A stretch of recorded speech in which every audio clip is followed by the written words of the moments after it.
आहार के संदर्भ में आयुर्वेद के अंदर जितना विशद वर्णन है अन्यत्र कहीं मिलेगा नहीं आपको।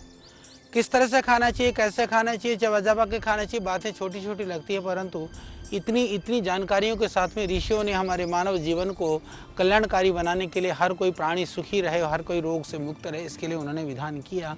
इतना ही नहीं, आयुर्वेद के अंदर यदि हम देखते हैं तो भोजन के चबा करके खाने के साथ साथ में कौन से पात्रों में भोजन को लेना चाहिए, कि भोजन के जो बर्तन है वो कौन से होने चाहिए, इसके ऊपर भी काफ़ी वर्णन किया है। तो हम इस वर्णन के द्वारा ये बताने का प्रयास करेंगे कि किस तरह से जो हमारे आज भी परंपरा आप देखते हैं, कहीं अलग अलग स्थानों पर अलग अलग पात्रों में, अलग अलग बर्तनों में, अलग अलग तरह के धातुओं में, अलग अलग तरह के पत्तों में जो भोजन दिया जाता है, ये आयुर्वेद की ही कहानी है, आयुर्वेद में ही बताया गया है, आयुर्वेद से हमने जाना और सीखा है। दुर्भाग्य से हमने ओल्ड ट्रेडिशन कह करके कई चीज़ों को हमने छोड़ने का प्रयास किया, ये दुर्भाग्यपूर्ण है, हमको उनको नहीं छोड़ना चाहिए। पात्र के विषय में वर्णन करते हुए ऋषि कहते हैं कि यदि आप चांदी में, सोने के बर्तनों में यदि आप संपन्न हैं, तो पहले भी आपने देखा होगा राजा महाराजा लोग सोने चांदी के बर्तन में भोजन करते थे। आज भी बड़े बड़े होटलों में, सेवन स्टार में, कई जगह पर यदि बड़े बड़े भोजन में जाते हैं तो उनके यहाँ वो मिलता है। यह सिर्फ और सिर्फ संपन्नता का प्रतीक नहीं है, यह स्वास्थ्य का भी प्रतीक है। गरीब आदमी तो कहाँ से लेकर के आएगा, चांदी के बर्तन कहाँ से लाएगा, सोना। परंतु सोना और चांदी भी सिर्फ दिखाने के लिए नहीं था, आज लोग दिखावटी पने के लिए वो लोग बर्तनों का प्रयोग करते हैं, पर ये दिखावटी के लिए नहीं था। आयुर्वेद में इसके गुणों का वर्णन किया है। यदि मिट्टी के बर्तन में भी खाना खाते तो उसका भी गुण है। आज हम सोने की गुणों की बात करेंगे, उसके बर्तनों की चर्चा करेंगे, तो हम मिट्टी और पत्ते की गुणों की भी चर्चा करेंगे, आपके लिए जानकारी जरूरी है। तो सोने और चांदी के लिए आयुर्वेद में कहा, दोष हृद दृष्टिकृत पथ्यम हैवम भोजन भाजनम रौप्यम भवति चक्षुष्यम पित्त हृत कफवात हृत। यानी कि सोने का भोजन का पात्र होता है तो क्या करता है, दोषनाशक है, वह दृष्टिवर्धक होता है। और कहा चांदी के लिए क्या है, बोले चांदी हित ने तो आँखों के लिए हितकारी होता है और वात और पित्त कफ को नष्ट करने वाला होता है। और इतना ही नहीं, फिर कहा कि इसके अलावा कांस्य के भोजन में, पात्र में भोजन करे तो क्या होगा, कहा कि कांस्यम तो बुद्धिप्रदम रुच्यम रक्त पित्त प्रसादनम पैतल्यम वातकृत रुक्षमुष्णम कृमि कफ प्रणुत। यानी कि वो जो कांस्य का पात्र होता है ना, वो क्या होता है, बुद्धिप्रदम रुच्यम, वो बुद्धि को देने वाला, रुचिकारक, रक्त पित्त के लिए जो है लाभकारी है, वो जो है कृमिनाशक है। इस तरह से कह करके कहा कि जो कांस्य का पात्र जो है वह, और पित्तल के पात्र को जरूर कफ कारक कहा, पर वो रुक्ष होता है, उष्ण होता है, पर कृमि और कफ का नाशन करने वाला होता है, इस तरह से कहा। इसी तरह से लोहे का पात्र है, कांच का पात्र है, उसमें कहा कि वह भी अच्छा होता है सूजन, पीलिया आदि में। इसीलिए कांच वगैरह को ऐसा माना जाता है कि दूसरे जो भी पदार्थ का उससे स्पर्श से कोई गुण और दोष को नहीं बढ़ाता है। इसीलिए जो पीलिया आदि रोगों में, क्योंकि उस समय पर बैक्टीरियल और वायरल किसी भी तरह के इन्फेक्शन वगैरह ना बढ़े, इसके लिए वो लाभकारी माना गया है, और कमला वगैरह रोगों को नष्ट करने वाला माना गया है। पत्थर और मिट्टी के पात्र में भोजन करने के लिए भी कहा कि हालांकि श्री की हानि होती है, ऐसा कहा है, लक्ष्मी की हानि होती है, क्योंकि जो पत्थर और मिट्टी के बर्तन में भोजन इसलिए साधु महात्मा लोग ज़्यादा करते हैं, क्योंकि उनको श्री की आवश्यकता नहीं होती है, लक्ष्मी की आवश्यकता नहीं होती। वो चाहते हैं कि मेरे यहाँ लक्ष्मी ना आए, या मेरे यहाँ लक्ष्मी आएगी तो मुझे कष्ट होगा, इसलिए महात्मा लोग ज़्यादातर मिट्टी के बर्तन में ही भोजन करते हैं। काठ के बर्तन में भोजन करने के लिए कहा कि ये रुचि को बढ़ाता है और कफ कारक भी होता है। लकड़ी के बर्तन में जो भोजन है, इससे लकड़ी के बर्तन में भोजन कम करा जाता है। लकड़ी के बर्तन के अंदर आपने देखा होगा भोजन को रखा ज़्यादा जाता है, जैसे दही आदि बनाने के लिए भी, या दही जमाने के लिए, या बिलोने के लिए भी मिट्टी और आपके लकड़ी के बर्तन का पहले से प्राचीन काल से प्रयोग होता रहा है। इसीलिए मिट्टी का बर्तन का प्रयोग करना, काठ के पात्र का प्रयोग करना, ये आयुर्वेद की दृष्टि से, शास्त्रों की दृष्टि से बहुत ही लाभकारी है। और पत्तों के लिए भी, या इवन भोजन करने में पत्तों का जो प्रयोग हम करते हैं, पात्रम पत्रमयम रुच्यम दीपनम विषपापनुत, ये ऐसा कह करके बहुत ही पात्रों की प्रशंसा की गई है। कहा जल पात्रम तो ताम्रस्य, ताम्र पत्र में जल पीने के बाद भी जो है कहा कि ताम्र पत्रम, तो जल के लिए जो है ताम्र का जो पात्र है वो जल के लिए होना चाहिए। और कहा कि यदि नहीं है तो कहा कि मिट्टी का भी हो, यदि तद अभावे मृदो हितम, तो उसके अभाव में मिट्टी भी हितकारी हो सकती है। इस तरह से जो पत्तों का पात्र है उसको कहा रुचिकर होता है, वह दीपन होता है, विष और पाप को नष्ट करने वाला होता है। जाता है। और जैसे कि मैंने कहा, जल पात्र में तांब को सर्वोत्तम कहा गया है, यदि नहीं है तो मिट्टी का बर्तन भी हो सकता है। और स्फटिक का बना हुआ जल पात्र को भी पवित्र और शीतल माना गया है।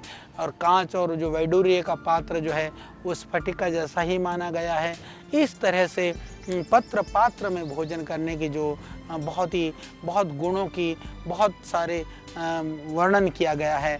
और मैं बात करूं केले के पत्ते के लिए, क्योंकि हमारे साउथ में केले के पत्तों में बहुत भोजन किया जाता है, उसको तो बहुत ही आयुर्वेद में वर्णन किया गया है। और कुछ पूर्वोत्तर में भी वहाँ तो केले के पत्तों में भोजन को पकाया भी जाता है। मैंने देखा चाइना, कोरिया आदि में भी केले के पत्तों में लपेट करके चावल को उसको पकाया जाता है, उसको जो है स्टीम में उबाला जाता है। वो बहुत ही आयुर्वेदिक गुणों से परिपूर्ण है, बहुत ही लाभकारी है केले के पत्तों में। और हमने देखा कि कमल के पत्तों में भी इस तरह से पकाया जाता है। तो केले के पत्ते में पकाया हुआ भोजन को बहुत ही लाभकारी माना गया है। और कहा कि इसमें आपको भोजन करना चाहिए केले के पत्तों में और कमल के पत्तों में। तो आयुर्वेद में इसकी प्रशंसा करते हुए लिखा है कि रंभा पत्रे अशनम की हृदयम रुच्यम वृश्यम बलाग्निदम, बल और अग्नि चाहिए, पाचन चाहिए, दिल में शक्ति चाहिए। तो बोले क्या करो, केले के पत्ते में भोजन करो। और वो क्या क्या करता है, बोले विष श्रमा अनिल श्रेषु हितम पांडव न शस्यते। केले के पत्ते पर भोजन करने से ये बलवर्धक है, जठराग्नि को बढ़ाता है, विष, थकान और वात रोग, रक्त पित्त आदि में भी ये लाभ करता है। इस तरह से कहा, परंतु थोड़ा सा ध्यान रखें, केले के पत्तों में पीलिया के लिए अहितकर माना है। इसी तरह से यदि केले की पत्ते की बात और भोजन की बात मैं कर रहा हूँ, मेरे को एक बात याद आ गई। बात है उत्तर भारत दक्षिण भारत की। हमारे उत्तर भारत की किसी परिवार की बेटी ने कहा कि पापा मुझे तो दक्षिण में शादी करनी है। दक्षिण में जो अलग जो भी हमारे प्रांत हैं, तमिलनाडु है या कर्नाटका है या आंध्रा है, इधर की बात थी। उसने कहा पापा क्यों? बोले वो बड़ी थोड़ी आलसी थी। उसने कहा बेटा तेरी शादी तो कोई उत्तर भारत में कर ले तो वही मुश्किल है, तो कहती मेरे को दक्षिण में शादी कर दो। उसने कहा कि पापा इसलिए कर दो क्योंकि वहाँ केले के पत्ते में खाना खाते हैं तो मुझे बर्तन नहीं मांजने पड़ेंगे। हालांकि दक्षिण में भी बर्तन के ऊपर केले के पत्तों में रख करके भोजन दिया जाता है, पर ये उत्तम है। चाहे परंपरा को निर्वहन के लिए सही, केले के पत्ते बर्तन के ऊपर केले का पत्ता, केले के पत्ते और भोजन, तो बहन की इच्छा पूरी नहीं होगी क्योंकि वहाँ भी बर्तन के ऊपर केले का पत्ता रखा जाता है। परंतु शादी विवाह में हमने देखा सिर्फ केले के पत्तों में भी भोजन कराया जाता है। तो इसीलिए केले के पत्तों में भोजन करना वो शरीर के लिए हितकर है। ये आयुर्वेदोक्त बात है। यदि वहाँ ऐसा प्रयोग किया जा रहा है तो वो आयुर्वेद में ऋषियों ने कहा, उन्होंने बताया, वो उसका पालन कर रहे हैं। इसके अलावा पलाश के पत्तों में जो भोजन करना भी वात, कफ और गुल्म उदर रोगों के नाश करने का कारण माना गया है। इसी तरह से जो कफ, वात और जुकाम को नष्ट करने वाला कहा है, इस तरह से वह उत्तम रुचिकर भी माना गया है। हस्तीकरण जिसको हाथकरनी कहते हैं, उसका जो पत्तों का भोजन भी विशेष करके मध्य प्रदेश और छत्तीसगढ़ आदि में बहुत प्रयोग करते हैं, उसको भी कहा कि वो क्षार को, कटुता को और गुण को देने वाला होता है। ये कृमि और कफ का निवारक भी होता है। इसी तरह से कहा कि ज्वर को दूर करने वाला होता है। यह शीत ज्वर आदि का नाश करने वाला होता है। यानी कि आग के पत्तों में भोजन करने को भी कृमि नाशक कहा है, पर ये पित्त को बढ़ाता है और ये रुक्षता को भी बढ़ाने वाला होता है। परंतु ध्यान रखिए, औषधि के रूप में आक के पत्ते में भोजन करना भी गुल्म, शूल, विष, दमा, पीलिया, कुष्ठ, कफ आदि जो रोग हैं उनको भी ये नष्ट करने वाला होता है और आँखों के लिए हितकारी माना गया है। आपने आज तक सुना होगा कि आक के पत्तों को तेल में लगा करके मालिश करके बांधने से अर्थराइटिस ठीक होता है। क्या कभी आपने सुना कि विष और दमा और गुल्म और पीलिया के लिए भी आपको आँखों के लिए लाभकारी के लिए भी आप आँखों के पत्ते में उसको पत्ते को साफ कर लीजिए। साफ कर करके भोजन के थाली के ऊपर सही रख करके उसको इसके स्पर्श से यदि भोजन करते हैं तो इतने सारे गुणों को आप प्राप्त कर सकते हैं। और एरंड पत्ते के प्रशंसा करते हुए कहा कि यदि उसमें भोजन करते हैं तो वो वायु शामक है, कृमिनाशक है और वो पित्त को बढ़ाने वाला होता है। और जितने भी जो दूध वाले वृक्ष हैं, यानी कि जिनको तोड़ने पर जैसे बरगद है, पीपल है या इस तरह की जो पत्ते में यदि आप भोजन करते हैं तो तृषा को, दाह को, रक्तपित्त को नष्ट करने वाले होता है। इस तरह से प्रशंसा की गई है। पाटला के ऊपर यदि आप भोजन कर लेते हैं तो पीलिया, सूजन, दमा इस तरह के रोगों को दूर करता है। और जो केतकी के ऊपर पत्ते के ऊपर भोजन करते हैं तो ग्रंथियों का एक तरह के जितने भी हमारे गांठ वाले जो बीमारी हैं उनको वो नाश करता है, यानी वो मनोहर है, रुचिकर है, नेत्र के लिए लाभकारी होता है। इस तरह से बहुत सारी प्रशंसाएं, बहुत सारे पत्तों में भोजन करने की हमारे आयुर्वेद के शास्त्रों में बहुत वर्णन किया गया है। तो कुछ मैंने आपको बताया कि पता चले कि जिन पत्तों में आप खाना खाते हैं वो औषधि गुणों से परिपूर्ण है। चाहे आप ढाक के पलाश के पत्ते में खाओ, चाहे आप केले में खाओ, चाहे आप आक के में खा लो, चाहे आप हस्तिकरण में खाओ, चाहे कमल कुमुद रक्तोत्पल जो कमल के लिए जैसे कहा करता है उन्हीं में भी भोजन करेंगे तो कहा कि यह व्यक्ति के लिए बहुत ही पथ्य है, वृश्य है, परम थकावट को दूर करने वाला कहा गया है। परंतु ध्यान रखिए, ये सब लाभकारी भोजन के वर्णन के बाद में चबा करके खाने की हमने बात की, बैठ करके खाने की बात करी। हमने कहा कि बहुत ध्यान रख करके आप खाना खाइए, साथ साथ में कहा कि आप क्या न करिए। लास्ट में मैं आपको ये बताना चाहता हूँ कि भोजनम निंदितम शीतम रुक्षम दौर्भाग्यम अग्निमुत। ऐसा कहा गया कि जो भोजन होता है वह ठंडा रूखा नहीं खाना चाहिए, बासी नहीं खाना चाहिए, दुर्गंध वाले नहीं खाना चाहिए। वो जो है इस तरह का भोजन जठराग्नि को नष्ट करने वाला होता है और वो दुर्भाग्य देने वाला होता है और निंदित कहा गया है उसको, जो है ठंडे को भी रूखे को भी। तो इस तरह के ठंडी रूखे को भोजन को करने से आप स्वास्थ्य को नहीं पा सकते, उससे आप बीमारी को प्राप्त कर सकते हैं। इसलिए आप बीमार न हो, इसके लिए आपको ध्यान रखने की जरूरत है। भोजन के लिए भी कहा गया कि कौन कौन सा भोजन किस किस के लिए लाभकारी है, इसके विषय में हम थोड़ी सी चर्चा करेंगे। मैं इसके साथ इसको जोड़ देना चाहता हूँ, इसको बताना चाहता हूँ कि साथ में होता है कि भोजन की अनुकूलता, कि भोजन करते समय हमने पात्रों की भी बात करी, पर कौन सा भोजन किसके लिए लाभकारी हो सकता है ये बड़ी बात है। ये ध्यान रखिए, कभी कभी कोई भोजन किसी के लिए लाभकारी हो सकता है, किसी के लिए हानिकारक हो सकता है। ये अपने प्रकृति के अनुभव के आधार पर भी हमको पता चल जाता है। यदि कोई भोजन आपको अच्छा लगता है, अनुकूल होने पर ही आप उसका सेवन करें। किसी को खाने के बाद में परेशानी होती है, बेचैनी होती है, पचन नहीं होता है, दस्त लगते हैं, कब्ज होता है, तो प्लीज़ आपको उसका भोजन ना करिएगा। इसको आयुर्वेद में 4 तरह से बांटा गया है। देह साथ में जो देह के हिसाब से अनुकूल हो, देश साथ में यानी स्थान के हिसाब से जो अनुकूल हो, ऋतु साथ में ऋतु के हिसाब से अनुकूल हो, और इस तरह से इसको अलग अलग 4 भागों में बांटा गया है। तो जैसे हमने कहा कि देह साथ में देह के हिसाब से जो अनुकूल हो, देश साथ में कहा कि किसी विशेष स्थान में अनुकूल पदार्थ, जैसे बंगाल में जाइए, जैसे आप दक्षिण भारत में चेन्नई वगैरह में आप जाइए, केरल में, कश्मीर में जाइए, वहाँ चावल साथ में अनुकूल है। इसी तरह से ऋतु साथ में यानी कि अलग अलग मौसम में अलग अलग चीज़ें जैसे हितकारी होते हैं। शिशिर ऋतु में जो तीखे भोजन है, रूखे भोजन है, वो थोड़े अनुकूल होते हैं। गर्मी में शीतल पदार्थ अनुकूल होते हैं। इसी तरह से रोग साथ में कि अलग अलग रोगों के लिए अलग अलग पदार्थ हितकारी होते हैं। जैसे सर्दी जुकाम में अदरक हितकारी होता है, शहद हितकारी होता है। गर्मी हो तो सत्तू हितकारी होता है, यदि शरबत हितकारी होता है। इसी तरह से नींबू का पानी गर्मी हो तो हितकारी होता है। ध्यान रखिएगा, इन बातों को आपको ध्यान में रखना है। ध्यान में रख करके भोजन स्वास्थ्य की रक्षा करता है, रोगों से बचाता है। भोजन करते समय यदि इन सब नियमों का यदि आप पालन करते हैं तो निश्चित रूप से ऐसा भोजन करके आप शरीर को पुष्ट करते हैं, दोषों और धातुओं को ठीक करते हैं, एक तरह से उनको स्वस्थ अवस्था में रखते हैं, मलमूत्र का ठीक से विसर्जन हो जाता है। ये भोजन संबंधी नियम सब मिलकर ही आहार संहिता कहलाता है। ये पूरी जो आहार संहिता है, कब खाएं, क्या खाएं, कैसे खाएं, किसके लिए क्या अनुकूल हो सकता है, इस विषय में हमने आपको विशेष तरह से समझाने का प्रयास किया। इसको ना भोजन को आप नितांत, आप कहते नहीं मेरी पर्सनल लाइफ है, मेरी ये पब्लिक लाइफ है। पर्सनल लाइफ पर्सनल नहीं होती है, काम पर्सनल हो सकता है। ये आपका नितांत पर्सनल वर्क है, यानी पर्सनल आपका कार्य है, निजी काम है। ये समझ करके आप भोजन को शतम विहाय भोक्तव्यम, सब कुछ छोड़ करके भी आप सही ढंग से भोजन कर सकें। व्यस्त जिंदगी में भी भोजन के लिए थोड़ा सा समय सुरक्षित रखिए, क्योंकि यह भोजन ये काम निपटाने का काम नहीं है। जैसे मैंने कहा, ये तो श्रद्धा और एकाग्रता से करने का कार्य है। इसको आप श्रद्धा के साथ में एकाग्रता के साथ करिए, और इस प्रकार पथ्य और उचित आहार लेने वाला व्यक्ति पहले रोगी नहीं होगा।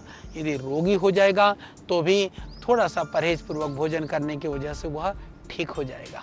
इस तरह से जो आयुर्वेद में बहुत वर्णन है कि इसको मैं बार बार बताता भी रहता हूँ, पथ्य सती गदार्थस्य किम औषध निषेवणै, अपथ्य सती गदार्थस्य किम औषध निषेवणै। यानी आप बीमार हैं तो यदि आप अच्छे तरह से पथ्य का पालन करते हैं, ठीक से भोजन का सेवन करते हैं, तो औषधि के सेवन की आवश्यकता नहीं है। यदि आप ढेर सारी दवाई खाते हो फिर भी पथ्य परहेज नहीं करते हो तो बीमारी ठीक होनी नहीं, तो दवाई बेकार हो जाएगी।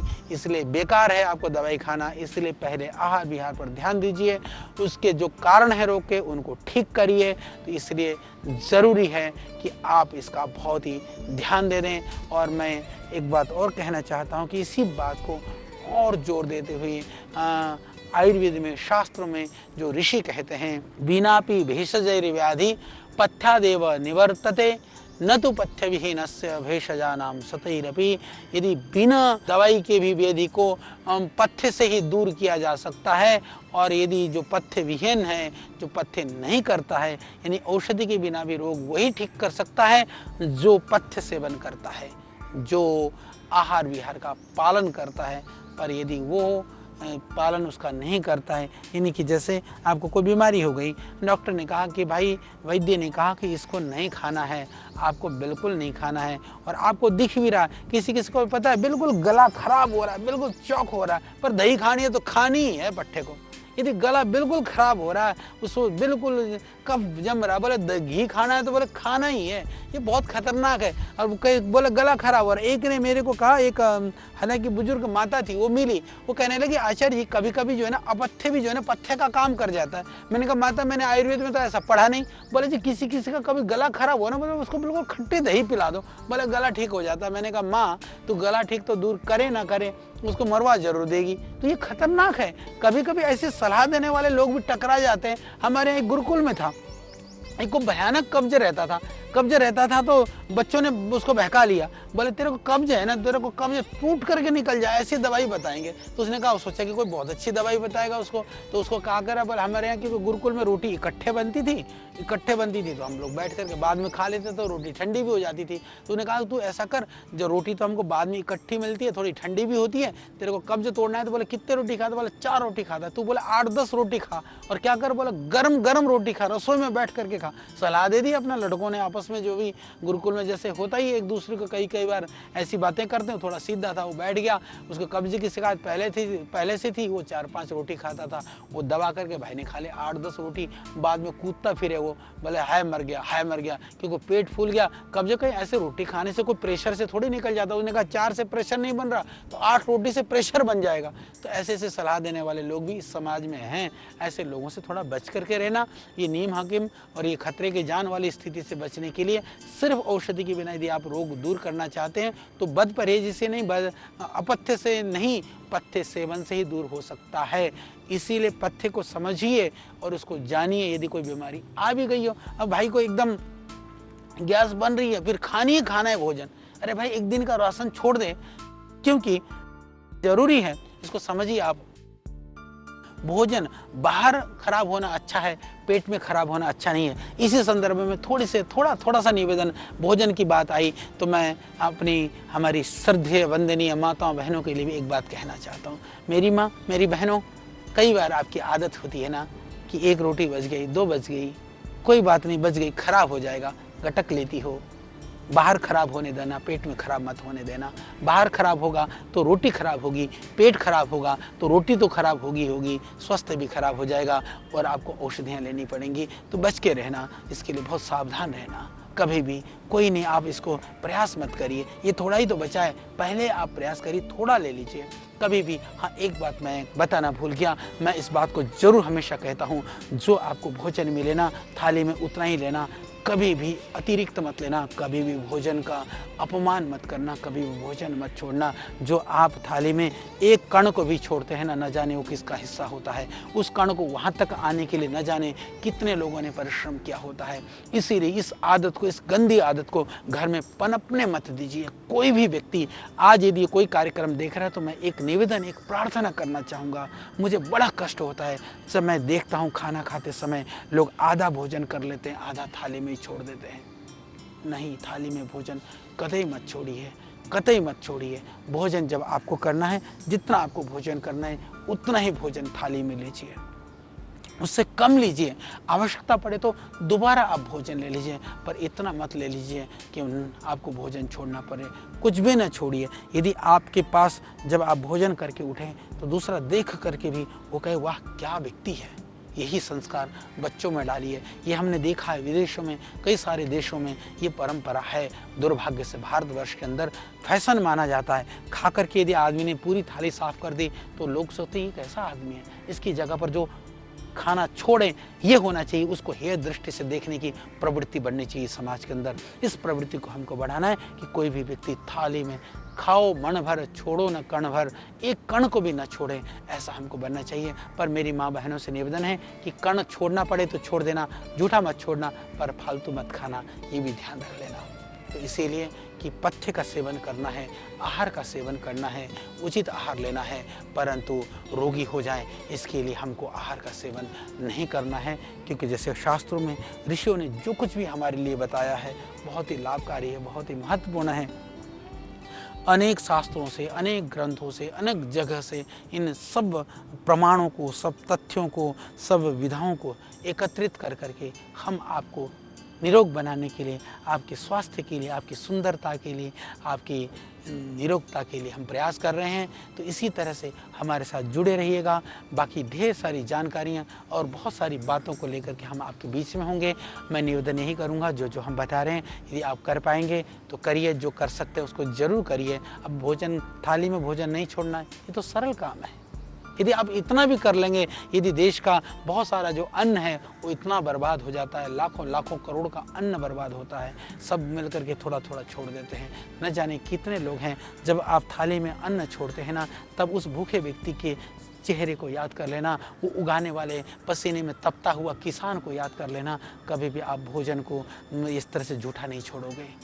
तो भोजन झूठा नहीं छोड़ना है, भोजन अतिरिक्त भी नहीं करना है। तो इतनी सी चीज़ों का पालन कर लीजिएगा।